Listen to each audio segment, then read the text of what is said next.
Bonjour à tous, bienvenue dans cette matinale de la FPF. C'est un plaisir que de vous retrouver. On va peut-être essayer de se présenter les uns les autres pour essayer de bien se connaître. Vous connaissez sûrement l'un ou l'autre des personnes qui sont rassemblées ici. On a eu ce souhait ensemble de proposer une lecture de la Bible. Lecture ensemble, et ça c'est un vrai plaisir. Vous allez le voir, on a du plaisir à se retrouver déjà en pastoral, mais vous ne le voyez pas souvent forcément, vous qui êtes dans les églises, mais on a toujours du plaisir à être ensemble, et aujourd'hui, on pourra lire cette parole qui nous rassemble, pour finir. Peut-être pas dans toutes les compréhensions de la Bible, on est bien d'accord, mais en même temps, on a le même outil de travail, et ça c'est quand même un vrai plaisir. Donc bonjour Paul, bonjour Marie-Pierre. Comment allez-vous? Bonjour Florian, je vais bien, merci. Bonjour Marie-Pierre. Bonjour Florian et Paul, oui je vais bien, merci beaucoup. Et toi Florian, comment vas-tu? Eh ben écoute, ça va pas mal, on tient bon, et puis c'est un vrai plaisir en tout cas d'être là. Alors ce que je vous propose peut-être, c'est de découvrir ce matin un texte qui est certes un peu long, mais qui est quand même chouette. On se retrouve dans 1 Roi. Alors, c'est un peu compliqué parce que ça va être beaucoup de, comment dire, de description d'un temple. Je suis à peu près sûr que dans vos temples, ça ne doit pas être tout à fait la même chose, à moins que vous ayez des cuves aussi chez vous. Non, mais peut-être pas. Mais voilà, on va essayer de regarder ça. On coupe nos micros et on écoute cette parole qui est un peu longue, mais restez avec nous. On va pouvoir partager ensemble cette parole-là voilà, Ouram qui fabrique des grandes cuves rondes. Alors, on va essayer d'en tirer des conclusions pour nous aujourd'hui.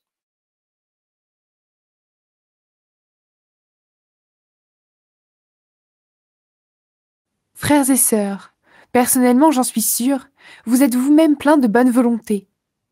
Vous savez tout ce qu'il faut connaître et vous êtes capable. Alors, nous avons un petit problème technique sur le son. C'est pas le bon. Il faut bien que ça arrive en live. Je vous propose qu'on le lise directement comme ça. Ouram fabrique une grande cuve ronde en bronze. Elle mesure 5 mètres d'un bord à l'autre, 2 mètres et demi de haut et 15 mètres de tour. Au-dessus du bord de la cuve, tout autour, il y a des fruits en bronze. Il y en avait 20 par mètre sur 2 rangées. Ces décorations ont été fondues en même temps que la cuve. La cuve est posée sur 12 bœufs en bronze. 3 sont tournés vers le nord, 3 vers l'ouest, 3 vers le sud et 3 vers l'est. L'arrière de leur corps est tourné vers l'intérieur sous la cuve. La cuve est épaisse de 8 cm. Son bord est travaillé comme le bord d'une coupe qui a la forme d'une fleur de lys. Elle contient à peu près 80 000 litres d'eau. Ensuite, Ouram fabrique 10 chariots en bronze. Chacun a 2 mètres de côté et 1 mètre et demi de haut. Voici comment ils sont construits. Des plaques de bronze étroites forment le cadre. D'autres plaques semblables sont fixées entre les montants. Des lions, des bœufs et des chérubins décorent ces plaques et le haut des montants, de sorte de guirlandes pendent sous les lions et les bœufs. Chaque chariot a 4 roues en bronze, tenues par des tiges en bronze. Les tiges sont fixées dans des sortes de pieds aux 4 angles. Ces pièces en forme de pied ont été fondues en même temps que le cadre, mais elles ne dépassent pas les guirlandes. En haut du chariot, 50 cm au-dessus du bord, il y a une ouverture ronde. Elle sert à porter les petites cuves. Cette ouverture mesure 75 cm d'un bord à l'autre. La partie qui dépasse du cadre est carrée et non pas ronde. Elle est décorée de sculptures creusées dans des plaques de bronze. Les 4 roues sont fixées sur le bord du cadre et les tiges des roues traversent le chariot. Les roues ont 75 cm de diamètre. Elles sont fabriquées comme des roues de char. Toutes les parties qui les composent sont en bronze fondu. Les 4 pièces en forme de pied aux 4 angles d'un chariot forment un tout avec le cadre du chariot. À la partie supérieure de chaque chariot, il y a un cercle large de 25 cm autour de l'ouverture. Cette partie a aussi des poignées et des plaques en bronze. Elles forment une seule pièce avec le reste du chariot. Ouram fait encore sculpter des chérubins, des lions et des branches de palmier sur les parties plates qui n'ont pas encore de poignées ni de plaques. Toujours, il sculpte d'autres guirlandes. Il fabrique les 10 chariots de la même façon. Ils forment tous une seule pièce et ils ont la même grandeur et la même forme.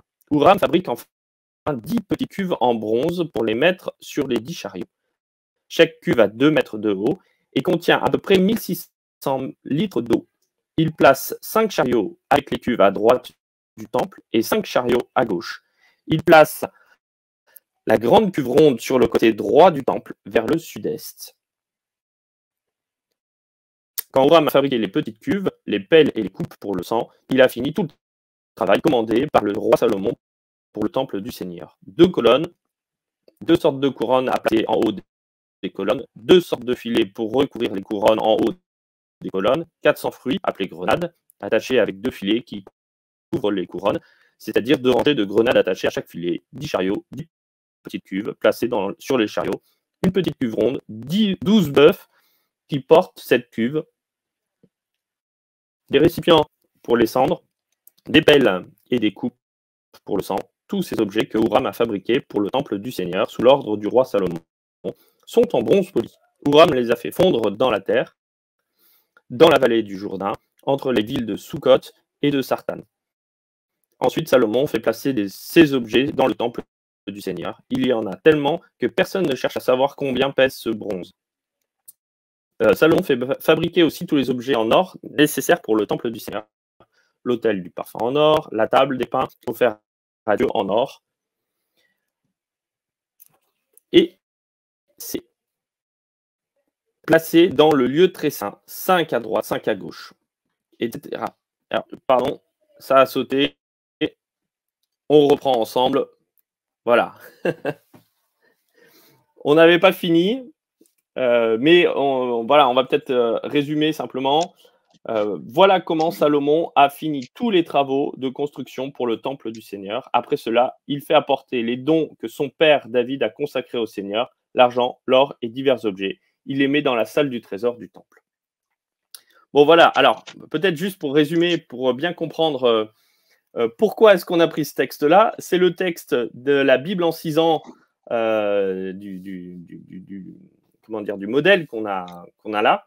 Donc, voilà, on est bien d'accord que ce n'est pas le texte le plus parlant d'emblée, mais on va dire que c'est là où il va falloir montrer tous nos talents pastoraux pour parler autour de la parole avec un texte pareil. Voilà, qu'est-ce qu'on dit autour de ce texte-là? Qu'est-ce qu'on voit? Qu'est-ce qu'on comprend? Qu'est-ce qu'on peut partager sur ces quelques paroles? Oui, Florian, merci d'abord pour cette belle lecture, hein, au-delà des problèmes techniques. C'est vrai que la première chose qu'on peut se dire, c'est pourquoi ils ont choisi ce texte. Et tu fais bien de rappeler que nous n'avons pas choisi nos dadas, nous avons choisi de suivre le guide de lecture, la Bible en 6 ans de la Fédération protestante de France, puisque nous sommes ici dans le cadre d'Osons lire la Bible ensemble, dans le contexte de nos actions communes entre églises membres de la Fédération protestante de France. C'est aussi l'occasion pour nos frères et sœurs en Christ de voir que voilà, la Bible, ce n'est pas forcément comme le menu de notre meilleur restaurant où on peut décider de picorer ci, de ne pas prendre ça. Voilà, un livre finalement à la carte. Donc, comme dans tous les menus, il peut y avoir des curiosités, des choses qui on se dit, tiens, pourquoi ce plat-là m'est proposé dans cette carte-là? C'est un peu comme ça ce texte. Pourquoi ce texte? Pourquoi ces détails? Pourquoi ça nous semble si loin? Voilà, et voilà. Donc, je ne veux pas monopoliser la parole, mais juste à un moment donné, quand tu disais, je me suis dit, tiens, ça me rappelle ma première visite de la Sagrada Familia à Barcelone. Il y avait tellement on en prenait tellement plein la vue et on essayait de tout comprendre. Et moi, je me demandais, mais comment un homme a pu rêver qu'il pourrait réaliser une œuvre aussi grandiose? Et puis surtout, voilà, comment il a pu se projeter dans ça en sachant pertinemment que peut-être il n'en verrait pas la fin. Ah, il faut avoir une sacrée vision pour pouvoir se dire qu'on se lance dans quelque chose, dans un projet qu'on ne réalisera pas complètement. Il y a vraiment besoin d'une sacrée vision. Là, je trouve super intéressant aussi de voir ce côté grandiose, et notamment pour remettre dans le contexte quand même, faut rappeler que c'était pas tout à fait non plus le plan de Dieu hein, dans ce qu'il avait évoqué. Hein. J'aime bien quand juste avant, dans ce contexte-là, on voit que David dit à Dieu, je vais te construire un temple, une maison, hein, et Dieu avait déjà une maison, hein, c'était le tabernacle.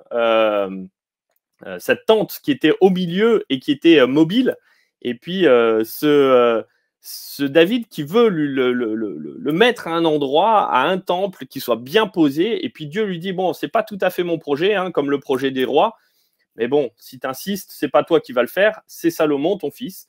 Donc voilà, et je trouve ça génial parce que ça dit aussi que cette grandeur, cette monstruosité, pardon, cette grandeur, tous ces objets-là, bah, c'était peut-être pas tout à fait le plan de Dieu, mais Dieu accepte aussi à certains moments de dire, ok, je vous suis les amis parce que vous avez besoin de voir des choses belles. Ok, j'habiterai au milieu de vous. C'est Dieu à Versailles, quoi. C'est ça, mais ça colle pas parce que Dieu, il veut être avec les humbles. C'est ça le problème. Marie-Pierre. Oui, Je ne sais pas si Marie-Pierre va être d'accord. Non, je suis tout à fait d'accord avec vous. Je lis exactement la même chose, c'est-à-dire qu'il y a plusieurs étapes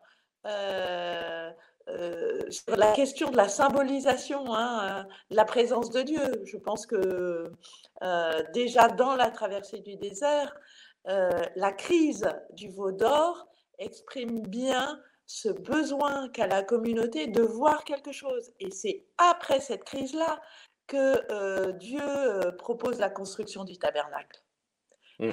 Et je me dis, mais voilà, et là, on arrive effectivement à ce temple complètement délirant, c'est assez délirant, quoi. Bon, et en même temps, ça me fait penser à tous les problèmes, toutes les questions immobilières qui se posent dans nos églises, c'est-à-dire que, en tout cas, chez nous, on s'en pose beaucoup. Voilà. Et à la première lecture, je me suis dit, mais on croirait un descriptif d'appel d'offres pour un projet architectural où, voilà. Il faut savoir que j'étais architecte avant d'être pasteur, donc ça me parle. Vraiment, je me suis dit, mais c'est exactement ce qu'on fait. On décrit ce qui est à réaliser pour que les entreprises, les artisans puissent proposer un prix. On choisit ensuite celui qui nous convient et puis ils le réalisent d'après le descriptif. Donc là, le descriptif est bien précis. Voilà. Donc déjà, c'est une fois que... Et juste pour terminer, quelque chose de très intéressant, c'est qu'aujourd'hui, on est dans un projet qui s'appelle chez Théo, qui est un café. Et il a fallu réaliser un descriptif pour les travaux. Et le descriptif, c'est bien la mise en œuvre d'un projet spirituel. Et donc, comment est-ce qu'on traduit en mots, en dimensions, en objets, etc., quelque chose de spirituel. C'est compliqué, hein. C'est compliqué. Ouais. Il faut bien savoir ce qu'on veut vivre. Voilà. C'est là où ça devient intéressant, c'est que derrière cette description, on est d'accord, quand on commence à la lire, on saute vite fait, quoi. On ne la lit pas en entier, on regarde très rapidement, en général, cette partie-là, du bon, voilà. Il y a sauf quelques-uns hein, qui s'amusent à reproduire le temple dans son entièreté. On est très content, on a une image, mais il se base sur cette description, mais d'habitude, on ne la lit pas. Mais c'est justement intéressant là maintenant, parce que ça pose cette question-là, en fait, de c'est quoi derrière le message spirituel. Et là, je vous propose la deuxième séquence, c'est...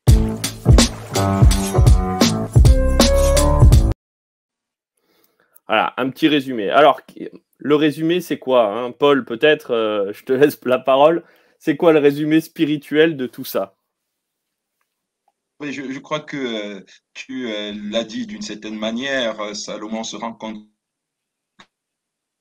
que le Dieu ne peut pas être confiné, ne peut pas être localisé, et que finalement, ce Dieu veut nous rencontrer et vivre avec nous partout où nous sommes, mais c'est aussi le Dieu qui nous accompagne dans nos projets de vie et qui honore aussi la créativité, les talents qu'il donne construction de nos vies. Et moi, je suis très touché par un nom qui revient, beaucoup ne connaissent pas, qui est quelqu'un de second plan, c'est Hiram. Hein? Et ce Hiram me dit aussi que je peux mettre mes talents, mes compétences au service de Dieu qui me dépasse.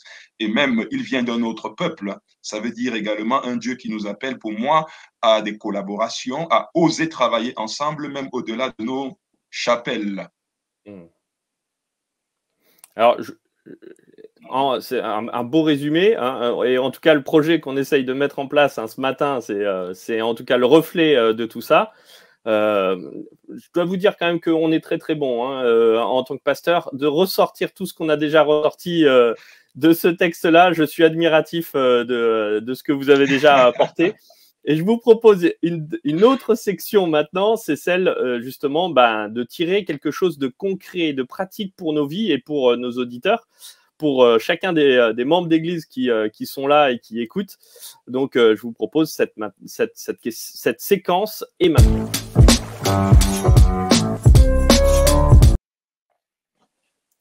Alors, qu'est-ce qu'on en tire comme conclusion pour notre vie d'aujourd'hui ?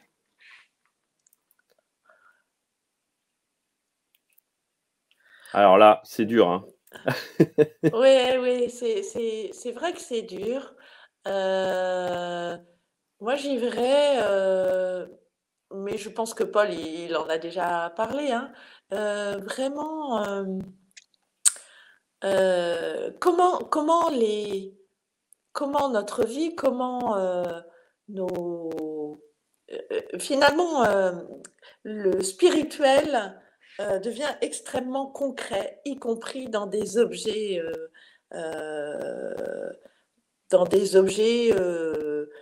religieux. Là, ce sont des objets religieux, mais je pense aussi dans nos maisons, dans l'aspect matériel de nos vies. Comment est-ce que la matérialité, enfin les objets, notre quotidien, finalement dit quelque chose de notre désir d'être en lien avec Dieu. Je trouve que ça compliqué, hein, en même temps que je vous le dis. Mais c'est vrai que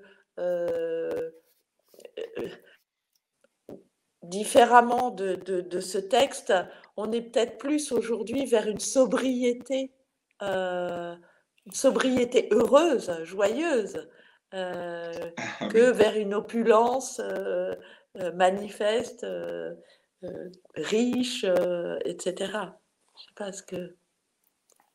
Je trouve ça super intéressant, c'est de dire que notre spiritualité soit pas cantonnée à juste un jour de la semaine et à une allée ou venue dans un temple, mais qui est aussi de dire comment est-ce que je la concrétise dans ma vie et dans mon quotidien d'aujourd'hui.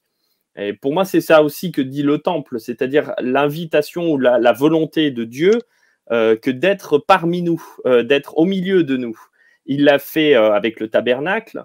Le temple, il accepte quand même de venir et d'habiter là, mais il dit en fait le projet, hein, et puis c'est ce que va dire Jésus en venant ici sur terre, c'est de dire je veux être parmi vous, je veux m'incarner parmi vous, et même le temple devient non plus juste un bâtiment, mais le cœur de l'homme.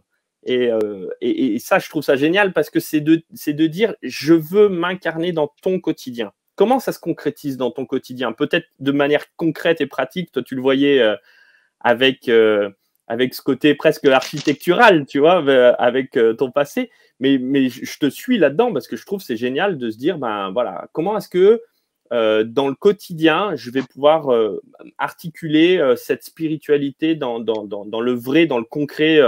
Quand je dois donner à manger à mes enfants, que je dois me dépêcher pour aller au boulot, que je dois faire tout mon travail, comment est-ce que j'intègre ma spiritualité là-dedans, quoi, de manière concrète? Et puis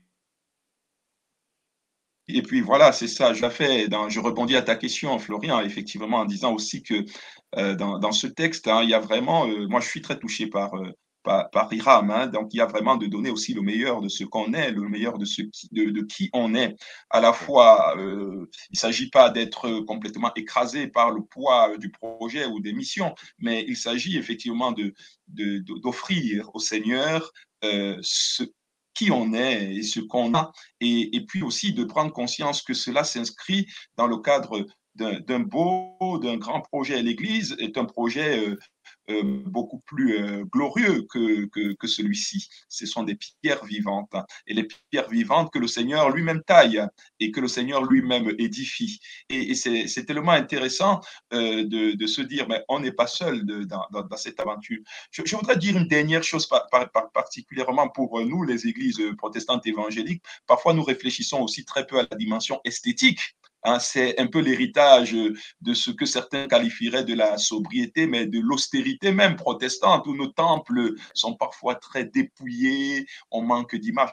J'ai été frappé en lisant juste le texte avant, la description du temple de Salomon ressemble beaucoup à la recherche du paradis perdu, entre guillemets, de l'Éden, de l'origine.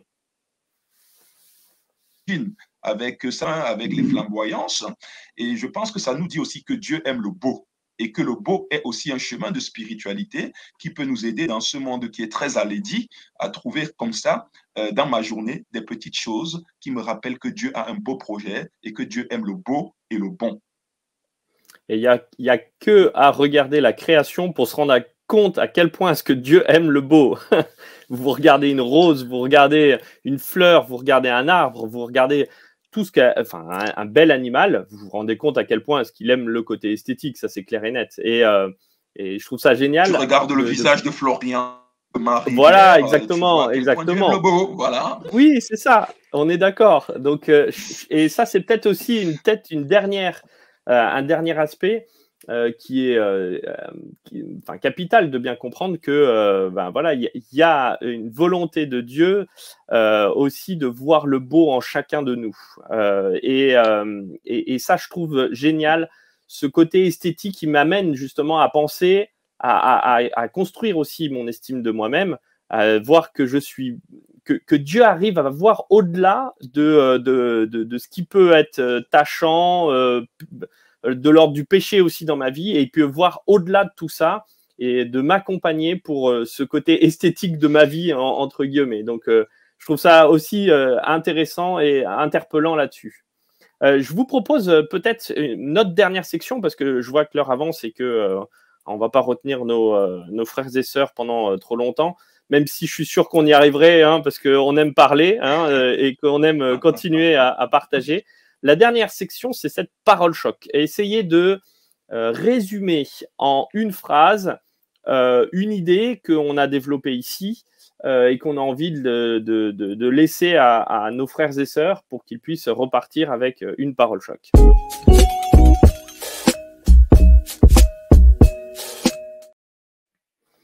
Alors, en général, c'est la section la plus compliquée, hein, on est d'accord. Nous, on aime dilater le texte biblique en tant que pasteur. Maintenant, de la resynthétiser, c'est une autre histoire. Mais justement, c'est quelque chose d'intéressant. Et à ceux qui nous suivent sur Internet, on a quelques-uns, n'hésitez pas à mettre en commentaire peut-être les paroles choc qui vous ont été inspirées. On peut les voir, on peut même les partager à l'écran, donc n'hésitez pas à commenter en direct. Une parole choc, Paul, Marie-Pierre, c'est un exercice difficile, je le sais. Oui, c'est très difficile. Moi j'ai envie de dire, donne tout pour la... Voilà, c'est l'une des premières paroles choc. Peut-être il y en aura encore d'autres. Donne le meilleur de qui tu es à Dieu et à ce monde. Ouais. N'oublie pas que tu es une créature magnifique, hein, pour reprendre ce qu'on disait tout à l'heure, qui a un psaume et en même temps qui nous dit toute l'esthétique et toute comment dire, l'estime que nous pouvons avoir de nous-mêmes. Ah. Moi, j'aurais envie de dire laisse Dieu rendre ta vie belle. Excellent. Bon, vous voyez, c'est difficile, mais en même temps, on y est bien arrivé quand même. Hein. Ouf. Bon, il faut dire que nous débutons dans l'exercice. Hein. Bon, je vous propose qu'on fasse juste un temps de prière et qu'on finisse là-dessus, tout simplement. Et pour nous conduire, on avait décidé ensemble d'avoir une galanterie qui nous arrange bien à ce moment-là et de demander à Marie-Pierre de faire cette prière et de nous conduire dans la prière.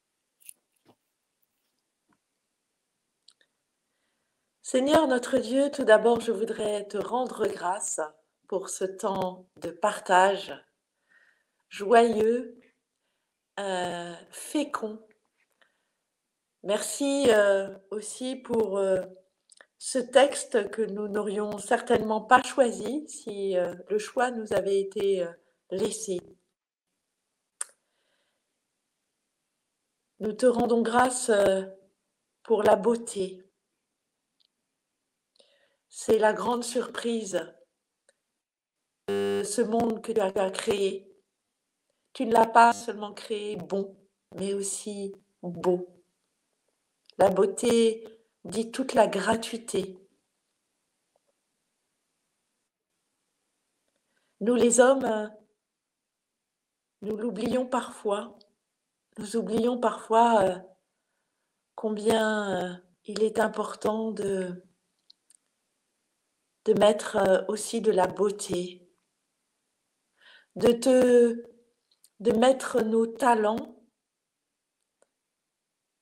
tout ce que tu nous as donné, au service de ce monde que tu veux aussi beau. Par ton esprit, viens nous inspirer pour